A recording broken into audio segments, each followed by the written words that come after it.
ঢাকার রাস্তায় ট্রাফিক পুলিশের কাজ করছেন শিক্ষার্থীরা। সবাইকে ট্রাফিক আইন মেনে চলাচলের ব্যাপারে আহ্বান জানান তারা। তবে পুলিশ না থাকায় নিরাপত্তাহীনতায় ভুগছেন সাধারণ মানুষ। এদিকে পুলিশের সদস্য এবং পুলিশের স্থাপনায় আক্রমণের ঘটনা যাতে না ঘটে সেজন্য রাজনৈতিক নেতা ও বৈষম্য বিরোধী ছাত্র সংগঠনের নেতাদের প্রতি আহ্বান জানিয়েছেন আইজিপি চৌধুরী আব্দুল্লাহ আল মামুন। আবির আহমেদের রিপোর্ট। এ যেন এক নতুন বাংলাদেশ। বিভিন্ন জায়গায় ধ্বংসস্তূপে পড়ে থাকা সব পরিষ্কার করছেন শিক্ষার্থীরা। ট্রাফিক পুলিশ না থাকায় যানজটের যাতে সৃষ্টি না হয় সেজন্য কাজ করছেন তারা।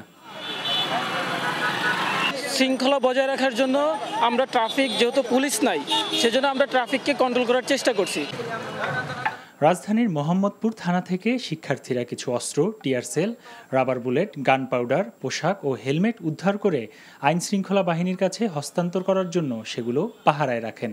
আমরা জানতে পারি যে মোহাম্মদপুর থানায় লুটপাট চলতেছে। সেটা জানার পরে আমরা এখানে কিছু শিক্ষার্থী এখানে চলে আসি। আসার পর দেখতে পাই যে অনেকে বিভিন্ন জিনিস লুটপাট করে নিয়ে যাচ্ছে। যতটুকু সম্ভব আমরা ওই মুহূর্তে ট্যাকেল করার চেষ্টা করছি। পুলিশ না থাকায় নিরাপত্তাহীনতায় ভুগছেন সাধারণ মানুষ। আমরা একটা আতঙ্কের মধ্যে দিয়ে যাচ্ছি, তো আমি চাইবো এই ব্যাপারটা যেন দ্রুত সুরাহা হয়।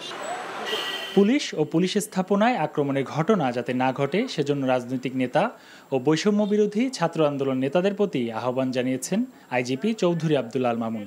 সকলকে আহ্বান জানানোর জন্য বিনীত অনুরোধ করছি। বাংলাদেশ পুলিশের সকল সদস্যকে দৃঢ় মনোবল নিয়ে ধৈর্য সহকারে নিজের নিরাপত্তা বজায় রেখে দায়িত্ব পালনের জন্য বিশেষভাবে অনুরোধ করছি।